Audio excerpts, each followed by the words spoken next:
Goeiedag, ek is Derek Fik van Claudius Hoop boerdery. Ons boer hier in die Wiewou omgewing.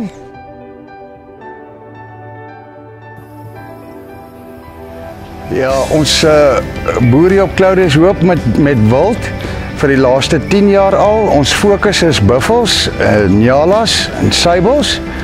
En ons poog om goed aangepaste diere te kan teel vir die mark van vorentoe.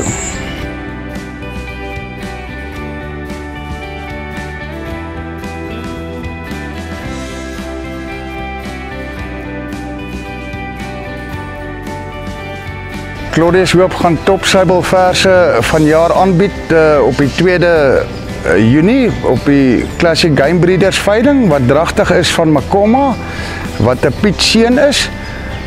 En ons sien uit om julle daar te sien.